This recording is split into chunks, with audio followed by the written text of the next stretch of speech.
الحمد لله رب العالمين، والصلاة والسلام على رسوله الأمين وعلى آله وصحبه وأتباعه أجمعين، ليلا ونهارا في الطرفين. فقد قال الله تعالى في كلامه المجيد وبرهانه التوحيد: أعوذ بالله من الشيطان الرجيم. بسم الله الرحمن الرحيم.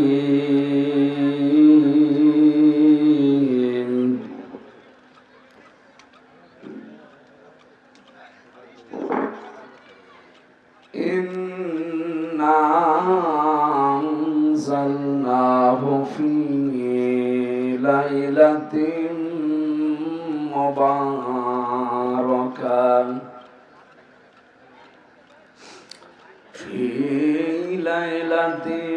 مباركة إنا كنا منذرين فيها يفرق كل أمر حكيم. اللهم صل على سيدنا مولانا محمد. কানে আওয়াজ লাগবে ভাই।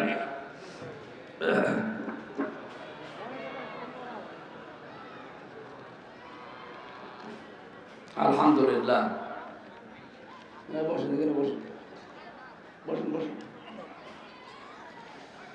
গাজীপুর জেলার ধীরাশ্রম নবজাগরণ ফাউন্ডেশনের উদ্যোগে তাফসীরুল কোরআন মাহফিলের স্বনামধন্য সভাপতি জনাব অ্যাডভোকেট ডক্টর মোহাম্মদ শহীদুজ্জামান, সম্মানিত উদ্বোধক আলহাজ মোহাম্মদ হান্নান মিয়া হান্নু, প্রধান অতিথি আপনাদের গাজীপুরের সাবেক মেয়র মরহুম এম এ মান্নান, তার সুযোগ্য সন্তান জনাবে মঞ্জুরুল করিম রনি, সাধারণ সম্পাদক গাজীপুর মহানগর বিএনপির। উনি এখনো জামিয়া আটকে আছে, আমিও আটকেছিলাম। আল্লাহ রাব্বুল আলামিন তার গোলামকে হায়াতে তাজ্জাবা সিহাতে কুল্লিয়া দান করুন, আমিন। মঞ্চে বসা আছেন শ্রদ্ধাভাজন বড় ভাই জনাব মাহমুদ হাসান রাজু, জনাব ফারুক হুসাইন, জনাব জাহাঙ্গীর আলম, অ্যাডভোকেট কৌশিক আহমেদ, হাফেজ ইয়াসিন, হাফেজ মাওলানা শামিউল হক। এ মাহফিল যার মাধ্যমে এসেছে আপনাদের এলাকার সন্তান জনাব বিল্লাল হোসেন, জনাব সাইফুল ইসলাম। এতক্ষণ যারা আলোচনা রেখেছিলেন মাওলানা হোসাইন মাহফুজ, মুফতি আলী হায়দার, হাফেজ মাওলানা মফিজ উদ্দিন, মাওলানা মুফতি আলাউদ্দিন, অনেক মানুষের নাম দিয়েছেন। সামনে বসা মুসলমান ভাইরা, পর্দার আড়ালের সম্মানিতা মা এবং বোনেরা, প্রশাসনের ভাইরা, প্রাণ প্রিয় গাজীপুরবাসী, কথা বন্ধ করেন, দাঁড়িয়ে না থেকে জায়গা পেলে বসেন, দেখতে ভালো লাগবে। এখানে কিছু বিছিয়ে দিলে বিছিয়ে দেন। ধর্ম, জাতি, বর্ণ, ধর্ম নির্বিশেষে আজকের এই অনুষ্ঠান, এটা কি শুধু মুসলমানদের? এটা ক্লাস চলছে, আমরা 1 ঘন্টা খানিক ক্লাস করব, কোরআনের ক্লাস। নবীজি জানিয়েছেন মাজলিস ফিকহিন খায়রুম মিন ইবাদাতি 60 সানা। ইলমে দ্বীনের একটা মাজলিস যদি 1 ঘন্টা কেউ ব্যয় করে, 60 বছর নফল ইবাদতের চাইতেও বেশি সওয়াব পাওয়া যায়। সুতরাং আমরা এখানে ইবাদত মনে করে কোরআনে কারিমের নির্ধারিত আয়াতকে বোঝার জন্য একটা চেষ্টা চালাবো। বাড়ি যাওয়ার আগে যেন অপরাধগুলো আল্লাহ মাফ করে জায়গাটা নেকি দিয়ে পাল্টিয়ে দেন। এই জন্য অনুষ্ঠান শুধু মুসলমানদের জন্য, হাদা বায়ানুল লিন্নাস, মানুষ পদবাচ্য যারা বিবেচিত সবার জন্য আজকের অনুষ্ঠান। এই জন্য আমরা পৃথিবীর সম্মানিত সৃষ্টি, ওয়ালাকাদ কাররামনা বনি আদমকে আমি আল্লাহ সম্মান দিয়েছি। সেই সম্মানিত মানুষদেরকে এই 15.5 বছরের সবচাইতে বেশি সিনেমিনে খেলা হয়েছে তাদের সম্মান নিয়ে, বিশেষ করে যারা সমাজে সম্মানিত ছিল। সূরা নমলের ভেতরে আছে 34 নম্বর আয়াতে, জালেম যদি কোনো সময় চেয়ার পায়, ওর প্রথমেই 2টা কাজ হাতে নেয়। ইন্নাল মুলুকা ইযা দাখালু ক্বরিয়াতান আফসাদুহা ওয়া জাআলু ইজ্জাতা আহলিহা আদিল্লাহ। 1 নম্বরে, জালেম চেয়ারে বসার পরে বিশৃঙ্খল পরিবেশ তৈরি করে দেয়, সব জায়গায় দুর্নীতির আঁকড়া বানায়। এটা তো দেশে ছিল না। আপনি এমন কোন জায়গার নাম বলেন তো যেখানে দুর্নীতি ছিল না? মসজিদের ইমাম পর্যন্ত ঘুষ দিয়ে নিয়েছে। এই যে মডেল মসজিদ গুলো বানিয়েছে সৌদি সরকার, আর নাম দিয়েছে অনেকে তার নিজের আর বাবার।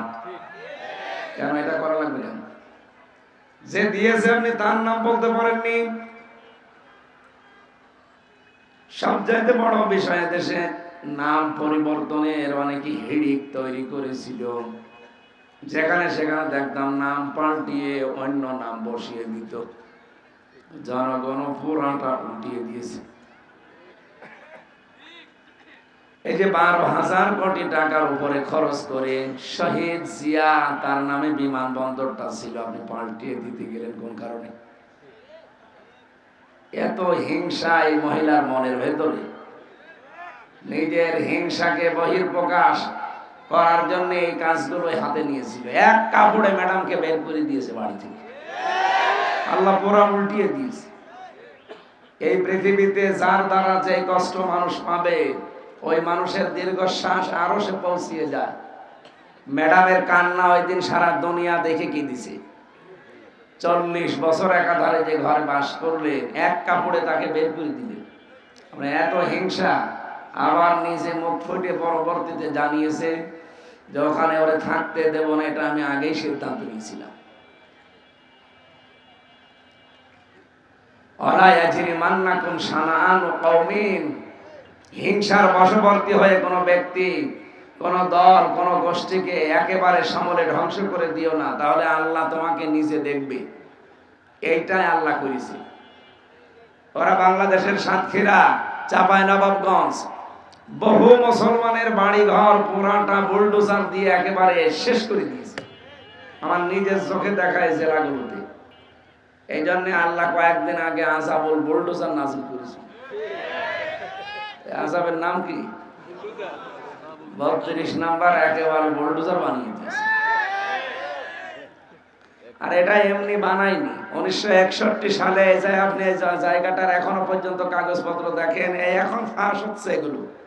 এই জমিটা খাস জমি। বঙ্গবন্ধু নাম নিয়ে বাংলার বন্ধু উনি। কেমন বন্ধু যে খাস জমিতে আপনি বাড়ি বানালেন?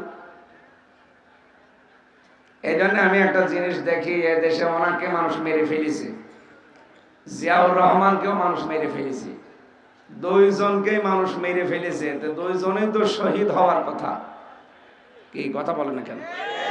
আপনি দেখেন, আমি সেই ছোটবেলা থেকে, আমার তো 1992 সালে জন্ম, এই জন্মের পর থেকে আমি দেখছি জিয়ার নাম শুনলে মানুষ বলে শহীদ জিয়া। কি বলে? আপনি কোনদিন এমনি শুনেছেন এমনি জিয়া বলে কেউ? নাম বললেই বলে শহীদ জিয়া। তো বঙ্গবন্ধুর নামে আমি আজ পর্যন্ত শুনিনি কেউ বলেছে যে শহীদ বঙ্গবন্ধু। কারণ এই শব্দটা আল্লাহ যেখানে সেখানে লাগান না। অনেক দামি শব্দ এটা। 2024 সালে নিজের জীবন পর্যন্ত যারা বিলিয়ে দিয়েছে, শহীদ আবু সাইদ, শহীদ মুগ্ধ, এদের নাম শুনলে মানুষ শহীদ বলে এই কারণে, কারণ শহীদ শব্দটা আল্লাহ নিজে বানিয়েছে। যারা শহীদ হয় এদেরকে মরে গেছে কথা বলা যায়জ নেই, মুখের উপরে আল্লাহ তালা দিয়েছে। এই কথা কখনো বলবি না যে যারা মরে গেছে, শহীদ হয়েছে, ওরা মরে গেছে না। সূরা বাকারা 153 নম্বর আয়াতে আছে, ওয়ালা তাকুলু লিমান ইউকতালু ফি সাবিলিল্লাহি আমওয়াত। কখনো এই কথা মুখ দিয়ে বলবা না যারা শহীদ হয়েছে ওরা এমনি মরে গেছে, বালা হায়াউন, বরং তারা জীবিত, ওয়ালাকিল্লা তাশউরুন, কিন্তু টের পাও না। মানুষ যেহেতু মুখের পরে ধারণা করতে পারে অন্তরে, এই জন্য আল্লাহ অন্তরের উপরেও নোটিশ দিয়েছেন, ওয়ালা তাহসাবান্নাল্লাযীনা কুতিলু ফি সাবিলিল্লাহি আমওয়াতা বাল আহইয়াউন ইনদা রাব্বিহিম ইরযাকুন। সূরা আলে ইমরানের 169 নম্বর আয়াতে আছে, পৃথিবীর মানুষেরা এই ধারণাও করবা না যারা শহীদ হয়েছে ওরা মরে গেছে, ওরা কিন্তু জীবিত, ওরা আমি আল্লাহর কাছে রিজিক পাই। বলেন সুবহানাল্লাহ। গাজীপুর বাসী মানুষ কি ঘুমিয়ে থাকলে খাওয়া লাগে? বলেন বলেন। তার মানে শহীদরা ঘুমায়ও না, ওরা এই জীবন থেকে আর এক জীবনে ট্রান্সফার হয়ে চলে যায়। যেহেতু জেগে থাকলে খাওয়া লাগে, এই জন্য আল্লাহ নিজেদের কুদরতের খাবার তাদেরকে খাওয়ায়।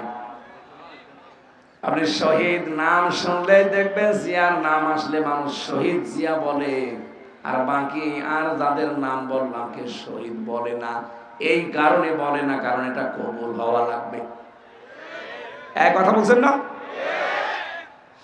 2016 সালে আমি যখন আরাফাতের ময়দানে পাশে মসজিদে নামিরা, কাবার ইমাম ওই সময় হজের খুতবা দিচ্ছিল, তিনি খুতবা দিয়ে আরবিতে বলছে শহীদ জিয়াউর রহমান, এই নামটা উচ্চারণ করে তিনি একটা দোয়া পড়লেন।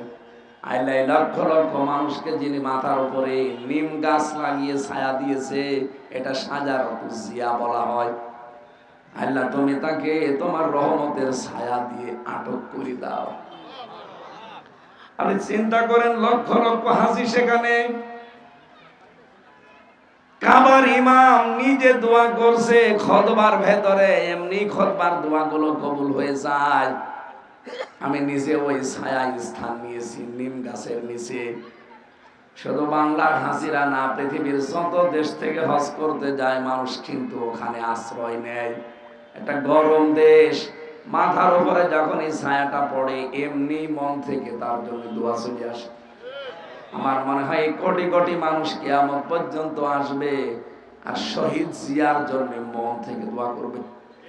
তাহলে এমন জায়গায় দোয়া করছে, জায়গাটা যেমন তেমন না, আরাফাতের ময়দান, যে 10 জায়গায় দোয়া কবুল হয় তার ভেতরে এটা একটা। সুবহানাল্লাহ বলতে পারেন।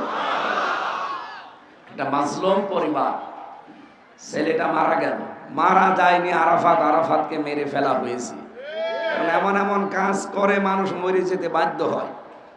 এক লোক বউ পিটাতো, বউ একদিন ডাক দিয়ে বলছে তুমি যেভাবে পিটাও আমাকে রাখবা না, যে কিলের ওজন দেখে টের পাও না। কোনদিন বলেছে যে আমি আরাফাতকে মেরে ফেলেছি? বলে না, এমন কাজ করেছিল যে আমার আরাফাত মরে যায়।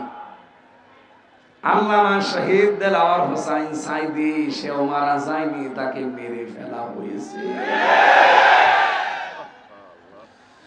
এদের নাম পরিবর্তনের হিড়িক, এটা ইহুদি আর খ্রিস্টানদের কালচার। আপনি দেখবেন মুসা নবীর নাম ইহুদিরা পরিবর্তন করে দিয়েছে জোসেফ।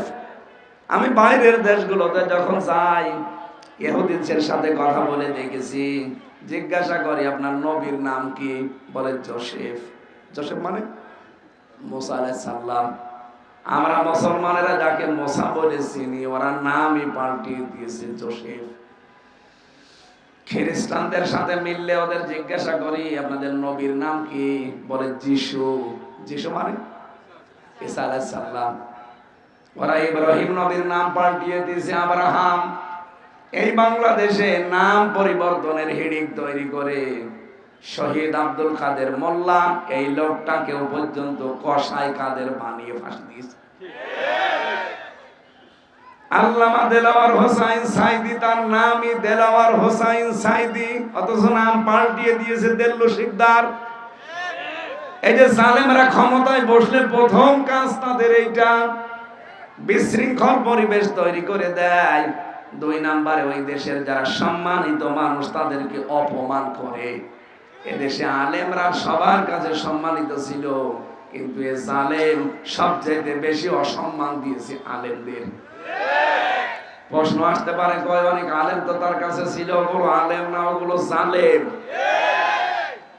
জালেম না হলে কেন্দ্রীয় মসজিদের ইমাম পর্যন্ত পালিয়ে যায়?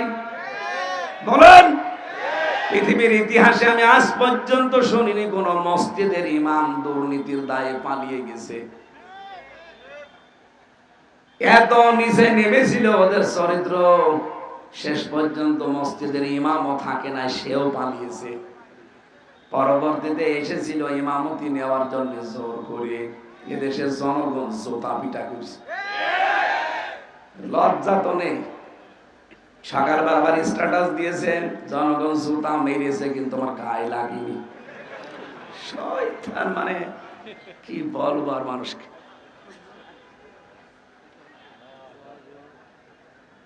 আমি তো একটু বাস্তবতার দিকে তাকিয়ে দেখছি, এদের ইমাম থেকে শুরু করে যত মানুষ ওদের দায়িত্বে ছিল, বিশেষ করে 1628 জন। কয়জন? একটা দেশ চালাতে লাগে 1628 জন মানুষ বাংলাদেশে এখন চলছে। এই চেয়ার গুলোতে যারাই ছিল এখনো অনেকে পাল্টায়নি, এখনো অনেকে আছে। যেহেতু সংস্কার আরম্ভ হয়েছে, আমরা চাই এই চেয়ার গুলো থেকে জালেমদেরকে নামিয়ে দেওয়া হোক। এরা থাকা অবস্থায় কিন্তু ষড়যন্ত্র থামবে না। এক কথা বলেন না কেন? আমি ওই রুমে ছিলাম যে রুমে নাসিরউদ্দিন পিন্টু ভাই ছিল, ওনাকে মেরে ফেলা হয়েছে, উনি মারা যায়নি। ছাত্র দলের এক নেতাকে পেয়েছিলাম রিমান্ডে, পিটিয়ে তার জীবনটা শেষ করে দিয়েছে। এই যে এরকম একটা চেয়ারে বসিয়ে দেয়। এখন ডক্টর ইউনূস যে চেয়ার পেয়েছে আয়না ঘরে, যে ওটা তো শক দেওয়া চেয়ার কারেন্টের। আর আমি যে চেয়ারে নিজে দেখেছি, ওই চেয়ার শক না, ওটা ঘোড়া চেয়ার। হাত আর পাও ক্লিপ আটকিয়ে দেয়, এই গলার সাথে আস্তে করে একটা ফিতা লাগিয়ে দেয়, আপনি নড়তে পারবেন না। হঠাৎ করে এমন একটা মেশিন নিয়ে আসে, এই যে নখ তোলা মেশিন, ওদের এমন কায়দা করা, হাতের সাথে পায়ের সাথে সেট করা। আমার নিজে দেখিয়েছে যে এটা দিয়ে আমরা নখ তুলি। শুধু একটা টিপ মারে, একবারে আপনার হাতে পায়ের যত নখ আছে সব খুলে চলে আসবে। শুধু খুলে চলে আসলে তো হয়, আবার লবণ ছিটিয়ে দেয়। 10টা দিন ওরা এমন কোন টর্চার নেই আমার মাথা থেকে পা পর্যন্ত করে নাই। 11 ঘন্টা আমার টাঙিয়ে রেখেছিল মাথায় দড়ি বেঁধে। কি করেছিলাম আমি? কোরআনের কথাগুলো মানুষকে সহজ সরল ভাষায় বলতাম, এইটাই আমার অপরাধ। আমি আমার আগে যিনি ছাত্র দলের এক ভাই, বাড়ি চট্টগ্রামে, ওনারা এই চেয়ারে বসিয়ে আমার সামনে দিয়ে নিয়ে গেল। বলছে আমরা একবার শুধু সুইচ টিপ দেব, 1 মিনিটে 120 বার ঘুরবে, আপনার গলা আটকানো, হাত পা আটকানো, নড়িতেও পারবেন না। 1 মিনিটে যদি একটা চেয়ার 120 বার ঘোরে, 1 মিনিট পরে মনে হবে আমি 3-4টে দুনিয়া দেখতে পাচ্ছি। এই কষ্টগুলো এই মানুষগুলো সহ্য করেছে। এমনি এখানে বসে আছে 15.5 বছর আমাদের জীবনটা জাহান্নাম বানিয়ে দিয়েছে। একজন বিচারপতি বিদায় নেওয়ার আগে কথা বলেনি যে দেশটা আপনারা জাহান্নাম বানিয়ে ফেলেছেন? না, কথা বলেন না কেন? ওটা কি বিচারপতি আমাদের দেওয়া? ওদের নিজেদের বিচারপতি এই কথা যদি বলতে পারে, বিচার ব্যবস্থা কোথায় ছিল? যা মনে লেগেছে ওই একটা মহিলা তাই করেছে। আর এই 1628টা চেয়ারে যারা ছিল, এরা সব ওই জালেম আর সব সহযোগী। আলেমদেরকে এত অপমান করেছে, ধর্ষণের মামলা দিয়েছে আলেমদের নামে। আল্লামা সাঈদীর নামে সর্বশেষ মামলাটা হচ্ছে ধর্ষণের। যে মহিলাকে সাজিয়ে নিয়ে এসেছে, অ্যাডভোকেট তাজুল ইসলাম জিজ্ঞাসা করছে, এই মেয়ে, মাওলানা সাঈদী আপনাকে ধর্ষণ করেছে? বলছে জি হ্যাঁ। আপনার জন্ম তারিখ কত? 1975। ধর্ষণ করেছে কত সালে? 1971। উনি বলছে মাননীয় আদালত এই পয়েন্টটা লিখে, এই মহিলার জন্ম 75-এ, ও ধর্ষিত হয়েছে 71-এ, ওকে রুহের জগতে ধর্ষণ হয়েছে। এই চলছিল বিচার ব্যবস্থায়। শুধু এইটা না, সারা দেশের অবস্থা একই, কিচ্ছু জানে না, ঘরে ঘুমিয়ে আছে। হঠাৎ করে ও চোখ খুলে দেখছে গাজীপুর থানা হাজতে। কি গো, এখানে কি? তুই গাছ কেটেছিস? কখন? স্বপ্নে। বেশি বললাম? প্রত্যেক জায়গায়, সারা বাংলাদেশের সব জায়গায় 1 ইঞ্চি জায়গাও বাকি ছিল না। আপনি যে রাতে একটু ঘুমাবেন সে জায়গাও পাননি। ধানের খেতে বাঁশের নিচে মানুষ ঘুমিয়েছে, নিজের সাক্ষী। আর জালেমরা এখন সাফাই গায় যে কি করেছি আমরা, আমাদের পালিয়ে যাওয়া লাগলো। আবার কি করবেন? কিছু যদি না করে থাকেন, অন্তত আয়না ঘরের কারণ আপনার ফাঁসি হওয়া দরকার। এই জন্য জালেমদের প্রথম কাজ হবে ওই দেশে বিশৃঙ্খল পরিবেশ তৈরি করে দুর্নীতির আঁকড়া বানাবে। একটা জায়গা দেখাতে পারবেন যেখানে দুর্নীতি নেই? গত পরশুদিন ভিডিও বার্তা পাঠিয়েছে, বাংলাদেশের সব মানুষ শুধু আমারে গালি দেয়, দোষ কি আমার একা? আমার ছোট বোন রেহেনার দোষ নেই? দোষ তো আরো আছে। সে পাবনার রূপপুরের পারমাণবিক কেন্দ্র থেকে কত কোটি টাকা মেরেছে, এখন সব প্রচার হচ্ছে। বাইরের দেশগুলোতে এত টাকা পাচার হয়েছে এদের। কয়েকদিন আগে মালয়েশিয়া ছিলাম, কোন জায়গায় দরও ওঠেও না। ওরা বানিয়েছে ওখানে সাহেব পাড়া। সাহেব পাড়ায় ওঠে না, ওঠে হোটেলে। যে হোটেলে উঠে দেখি 2 শয়তান বসে চা খাচ্ছে। কি গো এখানে? হুজুর আমরা আগেই বানিয়েছি। কেন সাহেব পাড়ায় থাকবেন না? ওখানে থেকে মায়ের খাবো, ওই জায়গায় থেকে মায়ের খাবো। বাংলাদেশ থেকে টাকা পয়সা পাচার করে আপনি কি করলেন? নিজেও এখন ভোগ করতে পারেন না। এদেশের 36 লাখ যুবক এখন বেকার। ওই টাকাগুলো যদি আপনি সত্যি এই দেশে কর্মসংস্থান তৈরি করে দিতেন, এই মানুষগুলো বাইরের দেশে যে রাস্তা ঝাড়ু দেয়, পায়খানা সাফ করে, রুটি বানায়, এরা সম্মানজনক একটা কর্মজীবন বাংলাদেশে তৈরি করতে পারতো। এই কথা বলেন না কেন? কয়েকদিন আগে তারেক জিয়ার একটা বক্তব্য শুনছিলাম, উনি এই কথা জানিয়েছে, বাংলাদেশে যদি আমাদেরকে আল্লাহ চেয়ার দেয়, সর্বপ্রথম কর্মসংস্থান আমরা হাত দেব। এই কথাটা তো অনেক দামি কথা, আর আমরা এটাই চাই। ক্ষমতায় কে আসবে ওটা আমার দেখার দরকার নেই, কিন্তু আমরা চাই এদেশের মানুষ যেন বেকার না থাকে। যে যেখানে আছেন কর্মসংস্থানে দেশে বহু আছে, বাইরের দেশগুলো মুখিয়ে আছে, কারণ এত উর্বর দেশ পৃথিবীর কোন জায়গায় নেই। অথচ শুধু পাচার করেছে, শুধু পাচার করেছে। যাওয়ার সময় 14টা ব্রিফকেস নিয়ে গেছে, ওগুলো তো সব মাটি ভরা ছিল। এত ঋণ এই দেশের মানুষের মাথার উপর আপনি দিয়ে গেলেন। এখন এই দেশে কেউ জন্ম নিলেই তার মাথার উপরে 1,10,000 টাকা ঋণ। আর বলে আমরা উন্নয়নের রোল মডেল বানিয়েছি। যত বড় বড় মেগা প্রজেক্ট নিয়েছেন, অত বড় বড় মেগা ডাকাতি হয়েছে। পদ্মা সেতু যে খরচ করে বানিয়েছে, 4টা পদ্মা সেতু বানানো যেত। এই জন্য জালেম ক্ষমতায় বসলে প্রথম কাজ হবে তাদের দুর্নীতির আঁকড়া বানাবে। তাই করেছি। 2 নম্বরে সম্মানিত মানুষদেরকে অসম্মান করবে। যেহেতু পৃথিবীর সর্বশ্রেষ্ঠ সৃষ্টি আমরা মানুষ, এই মানুষের সম্মান নিয়ে সামনে যেন কেউ সিনিমিনি খেলতে না পারে, এ বিষয়ে সজাগ থাকা লাগবে।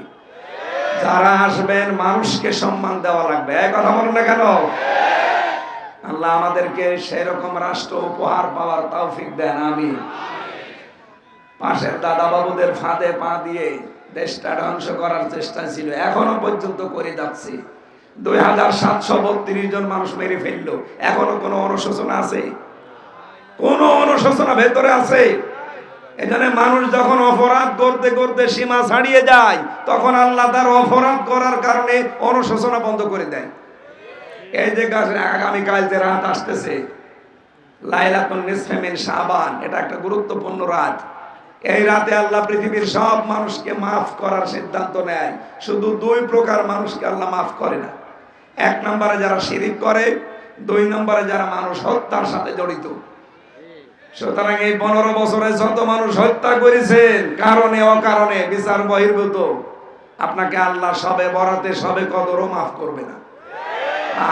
খুনি যারা, যে মানুষগুলো মার্ডার মামলা করে, মার্ডার মামলার আসামি যারা, ওনার নামে এখন মার্ডার মামলা কত? 275টা। একটা মার্ডার মামলা হলেই যদি তার ফাঁসি হয়ে যায় 275 বার তার ফাঁসি দেওয়া লাগবে, তো এমনি কদিন পর মরে যাবে। মানুষের জীবন নিয়ে সিনেমিনি খেলেছিল, এখন তাম দুনিয়ার কাছে হাসির পাত্র বানিয়ে দিয়েছে। ম্যাডাম অসুস্থ ছিল না কতদিন, মরে যাবে যাবে ভাব, একটু সহানুভূতি দেখানো তো দূরের কথা, বলতো যে এই বয়সে আবার বেঁচে থাকার দরকার কি। আপনি মানুষ, একটা মুরব্বী মানুষ 3-3 সে প্রধানমন্ত্রী, তার ছেলেটা এমনি গেছে মরে, আর একটা ছেলে বাইরের দেশে, একটা মাজলুম মানুষ মিথ্যা মামলা দিয়ে 6 বছর ছেলে রাখলেন তার, আবার বলে যে আবার বাঁচার ইচ্ছা করে, এই বয়সে আবার বেঁচে থাকার দরকার কি, তো এমনি মরে যাওয়ার কথা। এখন আপনি যা অবস্থায় আছেন, আমরা তো বরদোয়া করি না, এমনিতে চলে আসে। সারা পৃথিবীর মানুষ এখন বলছে এই বয়সে ওর বেঁচে থাকার দরকার কি, আর দেশে আসারই দরকার কি, যেখানে আছে ওখানে থাক। এই জন্য এমন কোন অপরাধ করে যাওয়া ঠিক না যেন আমার মাপের রাস্তায় বন্ধ হয়ে যায়। আমার কথার অর্থ বোঝে? সুতরাং এমন কোন কাজ সামনে যেন কেউ আঞ্জাম না দেন। এই যে গতকাল আগামীকাল যে গুরুত্বপূর্ণ রাত আসতেছে, আল্লাহ প্রথম আসমানে চলে আসবে, বান্দা বান্দীদেরকে ডাক দিয়ে বলবে আমার কাছে ইস্তেগফার করো, আমি মাফ করে দেব। কিন্তু 2 প্রকার মানুষ আমার কাছে আসবা না। 1 নাম্বার যারা শিরিক করে, মুশরিক। শিরিক করলে আল্লাহ এত বেশি রেগে যায়, আজকে যদি এখান থেকে কোনো মানুষ বাড়ি যেয়ে দেখে তার স্ত্রীর কাছে পাশের বাড়ির একজন শুয়ে আছে, ভালো লাগবে? রাগ হবে না? এত বেশি রাগ হয়ে যাবে, শেষ পর্যন্ত পিটিয়ে আপনি বউকে মেরে ফেলবেন। রব্বুল আলামিন বলেন শুধুমাত্র কবুল করে বাড়িতে এনে অন্য একজন এসে শুধু শুয়ে আছে, এটা যদি তোমার ভালো না লাগে, তোমার বীর্য থেকে শুরু করে হামজা পর্যন্ত আমি আল্লাহ বানিয়েছি। কথা বলে না কেন? বীর্য থেকে হামজা পর্যন্ত কারো হাত নেই, পুরাটা হাত কার? বাবা মা শুধু বিছানায় ছিল, এতটুকু শেষ, বাকি যা করার কে করেছে। এই জায়গা থেকে আমি এ পর্যন্ত নিয়ে আসলাম, আর আমি আল্লাহর সাথে তুমি এখন শরীক করো, অন্য কাউকে জুড়ে দাও, আমি আল্লাহ কিন্তু ওই স্বামীর মতো রেগে যাই। এই জন্য শিরিক যারা করে তাদের এই রাতে মাপ নেই। কত বড় কঠিন কথা! শিরিক করলে ওই জায়গাটা পর্যন্ত আল্লাহ অনিরাপদ বানিয়ে দেয়, নিরাপত্তা থাকে না। আপনি দেখবেন কাবার যে চত্বর, কোন মানুষ যদি কাবার চত্বরে প্রবেশ করে, কোরআনে কারীম জানিয়েছে তাকে আমার আল্লাহ নিজে নিরাপত্তা দিয়ে দেয়। এক কথা বলছে, কাবার চত্বরে কেউ গেলে তাকে নিরাপত্তা দেয় কে? ইন্না আউয়ালা বাইতি উবুদিয়া লিন-নাস লাল্লাযী বিবাক্কাতা মুবারাকাও ওয়া হুদাল লিল আলামিন ফিহি আয়াতুম বাজ্জিনাতুম মাকামু ইব্রাহিম ওয়া মান দাখালাহু কানা আমিনা। সূরা আলে ইমরানে আছে, কোন মানুষ যদি কাবার এলাকায় যায় আল্লাহ তাকে নিজে নিরাপত্তা দেয়। এই কারণে দেয় কারণ ঘরটা কার? আল্লাহ। আরো জোরে বলেন। ও মুসলমানেরা, বাংলার দেশের, আমাদের এই দেশ কি কাবা শরীফ? বলেন বলেন। কাবা থেকে 600 কিলোমিটার দূর, 6000 কিলোমিটার। তাহলে এই দেশটা যদি শান্তি, স্বস্তি, নিরাপত্তা দিতে হয়, এখানেও কাবা শরীফের মতো কিছু কাজ করা লাগবে। কাবা শরীফে কোন কোন কাজ নেই? কাবা শরীফে কাজ নেই, প্রথমে শিরিক নেই। কি নেই? আরো জোরে বলেন। বাংলাদেশের 56,000 বর্গ মাইল শিরিক মুক্ত করা লাগবে, তাহলে এখানে নিরাপত্তা আল্লাহ নিজে দেবেন। আপনার এই দেশে কত জায়গায় আজ প্রকাশ্য গোপনে শিরিক চলছে, এমনকি হাজারো মানুষ এখানে আমাদের বিশ্বাসের ভেতরেও শিরিক। এই কথা বলছো না? দেখেন তো আপনার কাছে এটা আছে কিনা? আল্লাহ যেটা পারে ওইটা অন্য কেউ পারে, এই বিশ্বাস করার নাম হচ্ছে শিরিক। এদেশে এরকম মানুষ আছে না নেই? বলেন বলেন। আছে মানে আমরাই। আল্লাহ যেটা পারে ওইটা অন্য কেউ পারে, এই বিশ্বাস যারা করেছেন সবে বরাতেও তাদের মাপ নেই, আপনি ক্ষমা পাবেন না। সুতরাং আজকে আপনার বিশ্বাস পাল্টান, আল্লাহ যেটা পারে ওটা পৃথিবীর অন্য কেউ। আরো জোরে বলেন। সন্তান দিতে মাত্র শুধুমাত্র কে পারে? ছেলে দিতে, মেয়ে দিতে পারে কে? নাকি পৃথিবীর কোন পীর, কোন পানি পড়া, আপেল পড়া? কয়েকদিন আগে বগুড়ায় গিয়েছিলাম, এক লোক এসে আমার একটা আপেল দিয়ে বলছে, হুজুর আপেলটা পড়িয়ে দেন, ছেলে মেয়ে আমার হয় না। আমি বললাম আপেল পড়ে যদি ছেলে হইতো তা আমার মেয়ে তিনটা, আমার মেয়ে পরেরটা হইতো না। আমি সূরা ফাতিহা পড়া ছাড়া কি পড়বো? আপনাদেরকে সিক্রেটটা ওপেন করছি, যে যা করে যে আমার তেল পড়ে দেন, পানি পড়ে দেন, ফু দিয়ে দেন, অন্য কিছু কিন্তু পড়ে না, সূরা ফাতিহা পড়ে ফু দেয়, কারণ এটা শেফা। আমি ওইটা হাতে নিয়ে কেবল আরম্ভ করেছি, আমার কানের কাছে মুখ নিয়ে বলছে, হুজুর এমন আপেল পড়বেন যেন ছেলে হয়। মনে আছে আমি ছেলে নিয়ে বসে আছি। গাজীপুরবাসী বহু মহিলার ভেতরে এই এই শিরিকটা আছে, বিশ্বাসে আল্লাহ যেটা পারে ওইটা অন্য কেউ। সুতরাং কোন দরবারে, কোন বাবা, কোন মাজারে, কোন জেতা পীর, কোন মরা পীরের কাছে যাওয়া যাবে না। আমাদের যিনি জাতির পিতা, এই বানানোটা না, আসলটা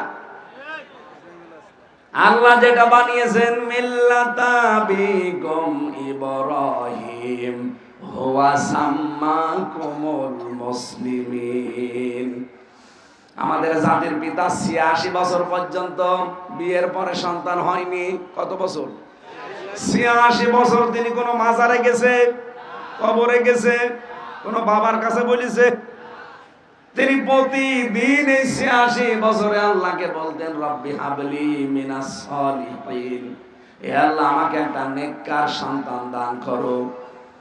রব্বুল আলামিন দোয়াটা কবুল করেছিলেন, কিন্তু একদিন, ২ দিন, ৫ দিন পরে না, কত বছর? আপনি চিন্তা করতে পারেন, আল্লাহর খলিল বলা হয় তাকে। খলিল মানে আল্লাহর জন্য যিনি সবকিছু পারেন, আরবিতে তার নাম খলিল। এত বড় পাওয়ারফুল নবী, এই নবীর যদি বিবাহের পরে ৮৬ বছর একাধারে দোয়া করার পরে কবুল হয়, আর আপনি ২-৪ বছরে হাঁপিয়ে যান। আল্লাহ রাব্বুল আলামিন জবাব দিয়েছিলেন ৮৬ বছরের বয়সে, রব্বি হাবলি মিনাস সলিহিন ফাবাশশারনাহু বিগুলামিন হালিম। ইব্রাহিম তোমাকে আমি হালিম দান করলাম। হালিম মানে চাচা হালিম না মামা হালিম?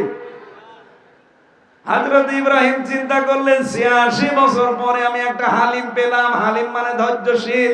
হালিম মানে কি?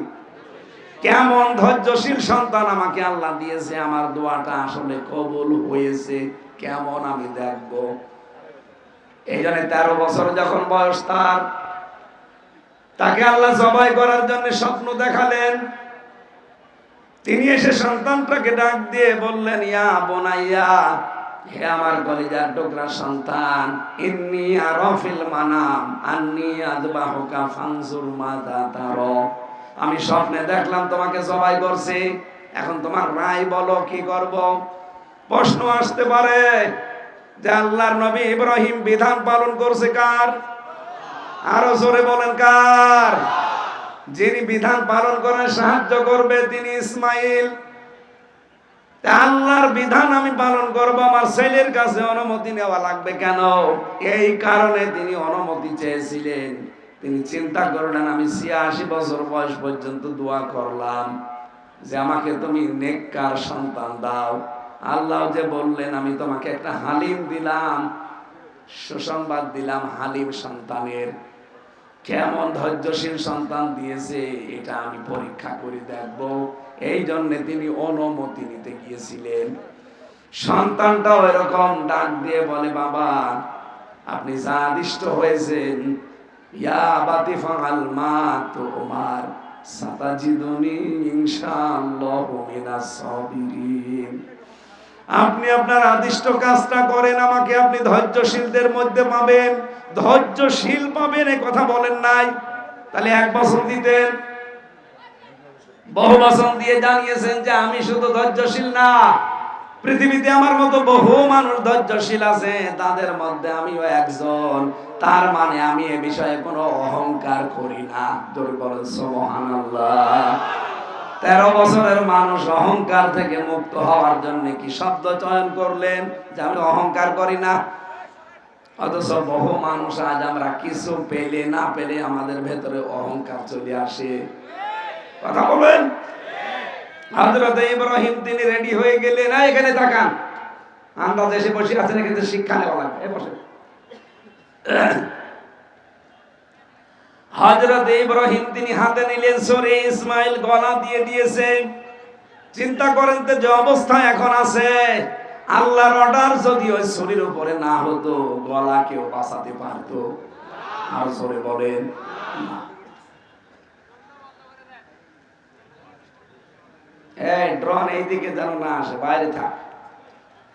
যে কথা বলতে চাই আমি এখান থেকে, কোরআনে কারিমের সূরা সাফফাতের এই 99, 90, 100 নাম্বার আয়াত থেকে একটা বিষয় নিয়ে যান আজকে। ইব্রাহিম নবী তিনি আল্লাহর বিধান পালনের জন্য প্রস্তুত, আর ইসমাইল নবী আল্লাহর বিধান পালন করতে সাহায্য করার জন্য প্রস্তুত। তখন আল্লাহ ডাক দিয়েছেন, অনাদাইনাহু আইয়া ইব্রাহিম। হে ইব্রাহিম, আমার ডাকটা শোনো, তোমরা যা করলে আমি আল্লাহ কিন্তু দেখেছি। বাংলার মুসলমানেরা, এখান থেকে আজকে একটা শিক্ষা আমি বের করেছি। যেহেতু আল্লাহ ফালাম্মা আসলামা দ্বিবচন দিয়েছেন, দুইজনে যখন আল্লাহর বিধান পালনে রাজি হয়েছে, এগ্রি হয়েছে, তখন বিধান পালন করা সহজ হয়েছে। ইব্রাহিম যদি বলতেন আমি জবাই করব, ইসমাইল যদি বলতেন না আমি জবাই হব না, জীবন আল্লাহর বিধান পালন হতো।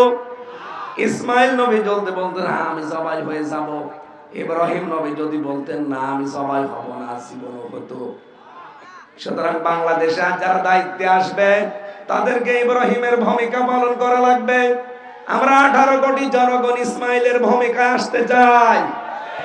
এই দেশে তখন আল্লাহর বিধান কায়েমে কেউ বাধা হয়ে দাঁড়াতে পারবে না। আমরা ইসমাইলের ভূমিকায় আসতে রাজি আছি না নেই? লিল্লাহি তাকবীর, লিল্লাহি তাকবীর, আল্লাহু আকবার। আজকের অনুষ্ঠানের প্রধান অতিথি আমাদের সাবেক মেয়র মরহুম এম এ মান্নান, ওনার সন্তান আসতেছেন, অ্যাডভোকেট মঞ্জুরুল করিম ভাই।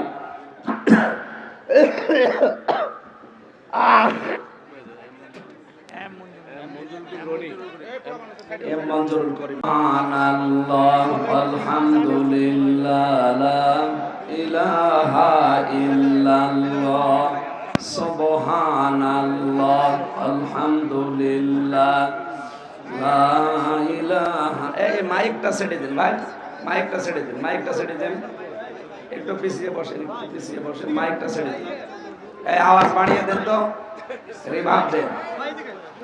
সুবহানাল্লাহ আলহামদুলিল্লাহ লা ইলাহা ইল্লাল্লাহ সুবহানাল্লাহ আলহামদুলিল্লাহ লা ইলাহা ইল্লাল্লাহ লা ইলাহা। এই বারবার কথা বলার আগে কেন বললাম মাইক ছেড়ে দেন? এখান থেকে একটু পিছিয়ে বসেন, মাইকটা যেন আওয়াজ আসে। সুবহানাল্লাহ আলহামদুলিল্লাহ লা ইলাহা ইল্লাল্লাহ। এখানে দাঁড়িয়ে কি করেন? বসেন বসেন। লা ইলাহা ইল্লাল্লাহ মুহাম্মাদুর রাসূলুল্লাহ। গাজীপুরবাসী শিরিক মুক্ত জীবন তৈরি করলে আমার আল্লাহর পক্ষ থেকে নিরাপত্তা আসে। এর প্রমাণ কাবার চত্বর। যেহেতু কাবার চত্বরে প্রবেশ করলে ওই জায়গাটাতে আল্লাহ নিজে নিরাপত্তা দিয়ে দেয়। বাংলাদেশের এই ৫৬,০০০ বর্গ মাইল যদি আমরা শিরিক মুক্ত করতে পারি, আল্লাহর কসম এখানেও আল্লাহ নিরাপত্তা দেবে। সূরা আনআম ৭ নাম্বার পারা ১৭ নাম্বার পৃষ্ঠা ১ম নাম্বার লাইনের ৮২ নাম্বার আয়াতের প্রথম অংশে আছে। এটা তাফসিরে ফি জিলালিল কোরআনে পাবেন। রব্বুল আলামিন গ্যারান্টি দিয়েছেন, আল্লাযীনা আমানু ওয়া লাম ইয়ালবিসু ঈমানাহুম বিযুলমিন উলাইকা লাহুমুল আমন ইলা আখির আয়াত। এই দুনিয়াতে যারা ঈমান আনে আর ঈমানের সাথে শিরিক মিশ্রণ করে না, আমি আল্লাহ নিজের পক্ষ থেকে তাদের ঘোষণা দিলাম এরা নিরাপত্তার হকদার। বলেন সুবহানাল্লাহ। মানুষকে নিরাপত্তা দিতে পারে র্যাব, পুলিশে, আর্মিতে, কে বলেন তো? আল্লাহ পাক বলেন প্রতিটি মানুষের কাঁধের উপরে ফেরেশতা আছে, একে চলাফেরা করানোর জন্য আমি আল্লাহর গাইডলাইন আছে। এই ফেরেশতারা যদি আপনার পেছনে দায়িত্ব পালন না করে আপনি এক পা হাঁটতেও পারবেন না। কোরআনের কথা আমাদের বিশ্বাস হয়? কথা বলেন হয়? যেহেতু সব দায়িত্ব আল্লাহর, উনি বীর্য থেকে পর্যন্ত আল্লাহ আমারে বানিয়েছে, সুতরাং নিরাপত্তা একক সত্তা উনি দিতে পারেন। উনি নিজে ঘোষণা দিয়েছেন যারা শিরিক মুক্ত জীবন তৈরি করবে, তাদের ঈমানের সাথে শিরিক মিশ্রণ করবে না, তাদেরকে আমি নিরাপত্তার হকদার বানিয়ে দেব। সুতরাং বাংলাদেশ এখনো অনিরাপদ। এখনো পর্যন্ত উগ্রপন্থী হিন্দুরা কত কায়দা কৌশল চালিয়ে যাচ্ছে ট্রাম্পের সাথে মিলমিশ করে এই দেশটাকে এখনো বিশ্বের কাছে জঙ্গি রাষ্ট্র বানানোর চিন্তায় আছে। আপনি এমনি দেখছেন মোদি সাহেব চলে গেছে ট্রাম্পের কাছে, আল্লাহর ইশারা মোদি যখন গেছে ওখানে ট্রাম্পের কাছে বাংলাদেশ নিয়ে কিছু বলবে, ঠিক সেই মুহূর্তে আন্তর্জাতিক মিডিয়া নিয়ে ডক্টর ইউনূস হাজির আয়না ঘরে। এমন গুটি চলেছে যে আন্তর্জাতিক সংস্থাগুলো, বিশেষ করে জাতিসংঘ, সব উল্টিয়ে দিয়েছে। মোদি যে কিছু বলবে সে মুখ আর নেই। উগ্রপন্থী হিন্দু যারা বিশেষ করে আমেরিকায় আছে, এরা এত সূক্ষ্ম ব্রেনে কাজ করছে বাংলাদেশ অস্থিতিশীল করার জন্য। এটা জঙ্গি বসবাস করে এরকম কিছু ধোয়া তুলে দেশটাকে আবার ওই সালেমার হাতে তুলে দেওয়ার চিন্তা ভাবনা করছে। এই জন্য সংস্কার খুব তাড়াতাড়ি করে নির্বাচন দেওয়া দরকার, কারণ নির্বাচিত সরকারের হাতে না গেলে ও সালেমা তো বসে নেই, আর ওরা তো গরুর চোনা খাওয়া মানুষ, আমরা খাই গরুর দুধ, আর ওরা মাথা খুব সমস্যা মাথায়। চিন্তা ভাবনা নিয়ে এগিয়ে যাচ্ছে। দেশে বহু কুলু তৈরি করেছিল, একটাও ধপে টেকে নাই, একটাও হালে পানি নেয়নি। তখন এখন চিন্তা করছে দেশকে কি করে জঙ্গি রাষ্ট্র বানানো যায়। এই যে মানুষ এক জায়গায় টুপি মাথায় দিয়ে বসে আছে, জমার নামাজ পড়ে বের হয় হাজার হাজার মানুষ, ওইটা তখন ফটো তোলে, কারণ দাড়িওয়ালা টুপিওয়ালা মানুষ মসজিদ থেকে বের হয়। একটা জানাজায় দাড়িওয়ালা টুপিওয়ালা মানুষ যায় না, এইটা ছবি তুলে এই উগ্রপন্থী হিন্দু যারা আছে, এটা যাতে রেকর্ড হচ্ছে আমি জানি, ওদের কানেও যাবে। এইটা নিয়ে তখন ট্রাম্পকে দেখায়, এই দেখেন বাংলাদেশ কোথায় পৌঁছিয়েছে, সব জঙ্গিদের দখলে। আর ওরা এমনিতে দাড়ি টুপি দেখলে ভয় পায়। এক কথা বলছে না কেন? এ কারণে এখন নতুন একটা চাল আরম্ভ করছে, এটা যেন বাংলার কোন মানুষদের নতুন ফাঁদে পা না দেয়। দেশকে আজ 6 মাস কয়দিন হয়ে গেল, এই 6 মাস কয়দিনে একটাও জঙ্গি নাটক পেয়েছেন? কারণ যিনি নাটক লিখবে তিনি তো পালিয়েছে, আর যাদেরকে নিয়ে নাটক করাবে তারাও পালিয়েছে। এই ডিআইজি মনিরুল আর আসাদুজ্জামান কাউন্টার টেররিজমের এই দুইজন এই নাটকগুলো সাজাতো, আর এটা লিখে দিত যিনি পালিয়েছে উনি। এখন যেহেতু নেই কেউ দেশে, এই জন্য 6 মাস কয়দিন হয়ে গেল একটা জঙ্গি নাটক আর কেউ বানাতেও পারে না, আমরা দেখিও না। কিসের জঙ্গি? সবগুলো ওদের বানানো। এক কথা বলে না কেন? সুতরাং আন্তর্জাতিক মিডিয়াতে বারবার প্রচার করা লাগবে দেশে জঙ্গি বলে কিছু নেই, এগুলো সব ওদের বানানো নাটক। কয়েকটা যদি উগ্র থাকে তারা জেলখানায় পড়ে আছে গাজীপুরের কাশেমপুরে। আমি 3 বছর ছিলাম ওখানে, দেখেছি। আল্লাহর দলের প্রধান আছে একজন, আব্দুল মতিন, এই গাজীপুরের কাশেমপুরে। জিজ্ঞাসা করলাম কি আপনি? বলছে আমি আল্লাহর দলের প্রধান। আপনি তো সভাপতি, একটা দলের সেক্রেটারি লাগে। বলছে আমার ছেলে হচ্ছে সেক্রেটারি। ও সভাপতি ও ছেলে সেক্রেটারি ওরা উগ্র এই, তাছাড়া জঙ্গি বলে আমরা যা আন্দাজে আলেমদের ধরে নিয়ে মামলা দিয়ে দেয়। এই নাটকটা 6 মাস কয়দিন হয়ে গেল দেখেছেন? সুতরাং বিশ্বে এটা প্রকাশ করা দরকার, এই দেশে সাম্প্রদায়িক কোনো উস্কানি নেই। এরা যা ছড়িয়েছে এই 54 বছর সব মিথ্যা কথা।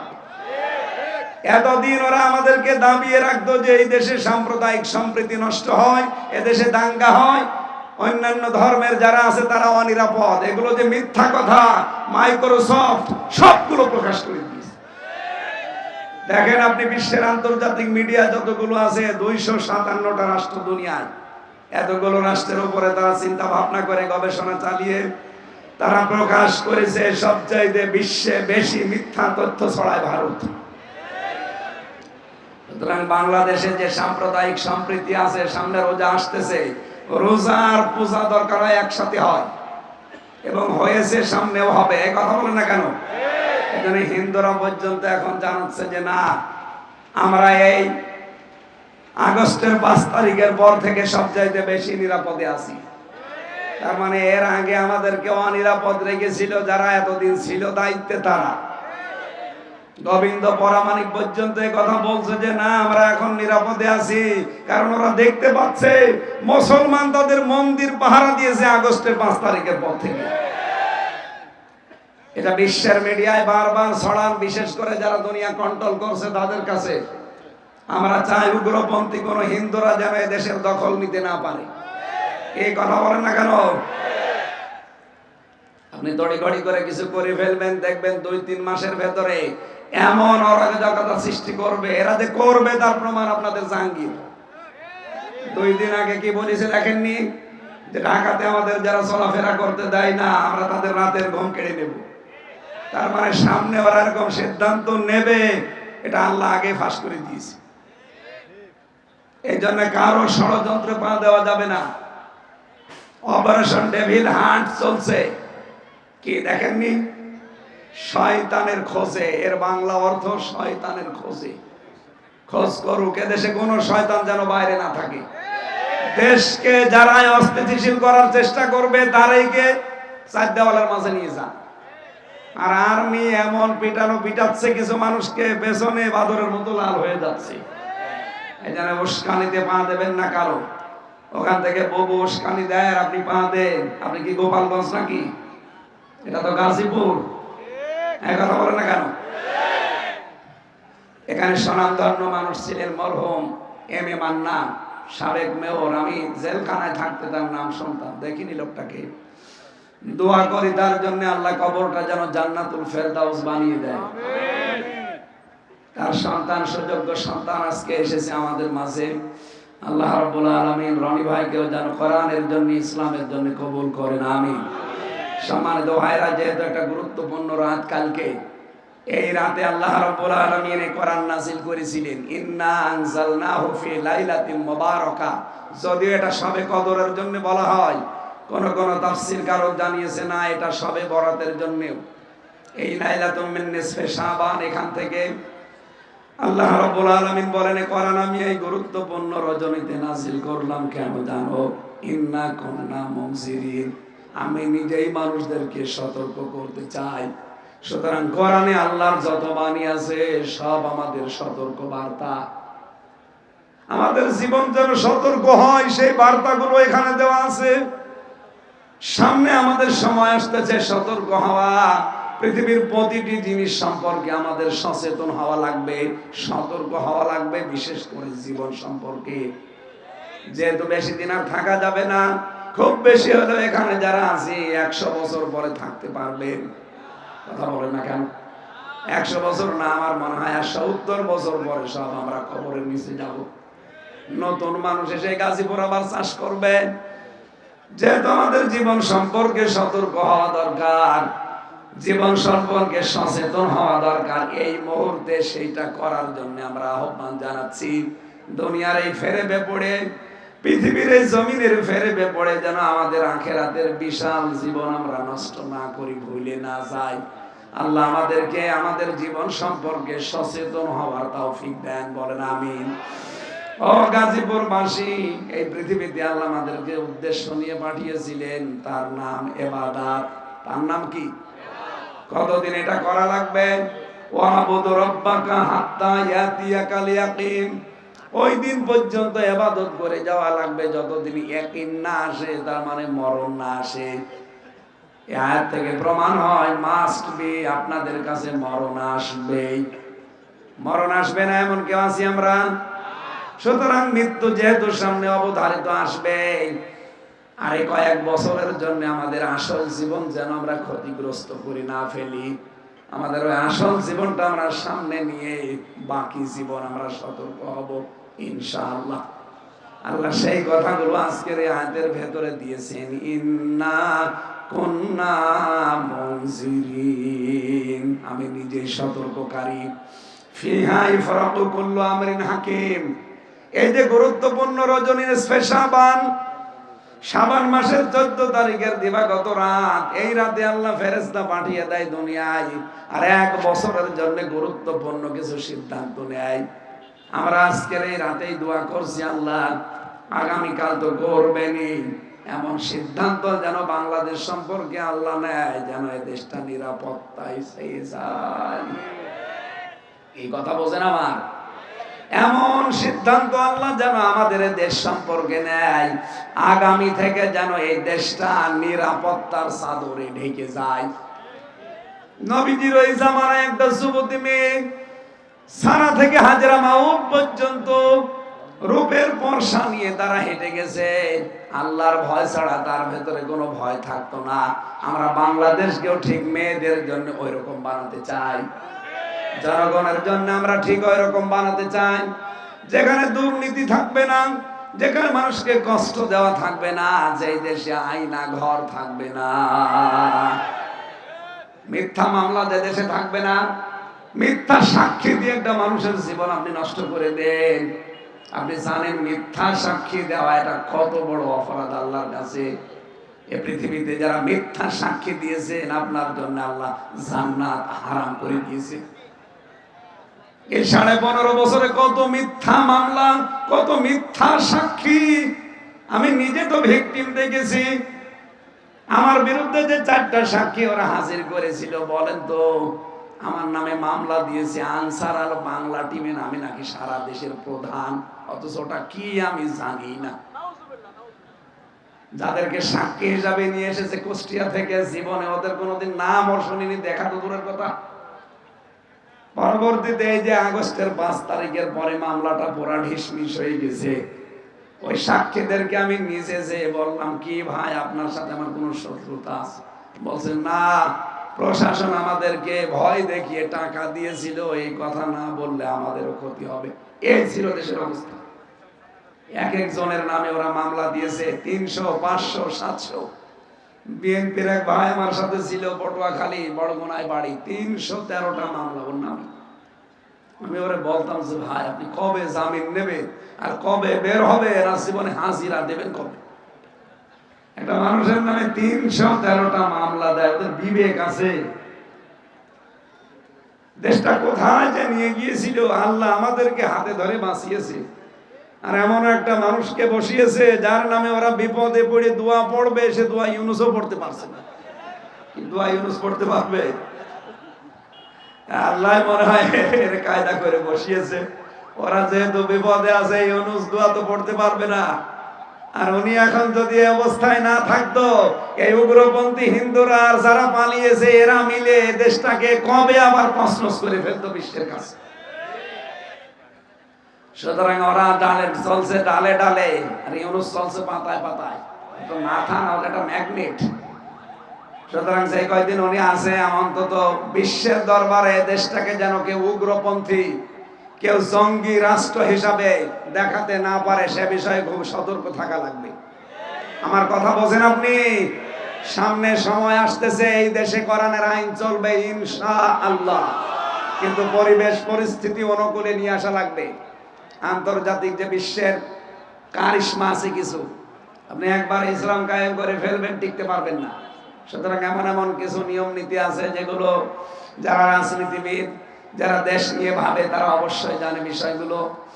সামনে যেহেতু কালকের রাতে আল্লাহ গুরুত্বপূর্ণ সিদ্ধান্ত নিতে যাচ্ছে সারা দুনিয়া সম্পর্কে, বাংলাদেশ সম্পর্কে আল্লাহ এমন একটা সিদ্ধান্ত যেন নেয় যে আমরা শান্তি, স্বস্তি, নিরাপত্তায় বসবাস করতে চাই। একটা দেশ, কাঙ্ক্ষিত একটা দেশ আমরা আল্লাহর কাছে চাওয়ার মাধ্যমে আজকে আমি আমার কণ্ঠ এবং পরিবেশ শেষ করে দিচ্ছি। আগামীতে আবার আসলে আমরা কথা বলবো ইনশাল্লাহ। রনি ভাইয়ের মুখ থেকে একটু সালাম বিনিময়ের পরে আমরা মোনাজাতের মাধ্যমে শেষ করব। আমার ওই যে সাদা গাড়িটা আছে, জেলখানায় লিখে পারিবারিক জীবন নিয়ে বই লিখেছিলাম, ওটা মেয়েদের জন্য আপনারা নিয়ে যাবেন। দেন ভাই দেন, তাড়াতাড়ি দেন, সময় বেশি 12টা বাজে। এখন দোয়া হবে। আমাদের প্রধান অতিথির নাম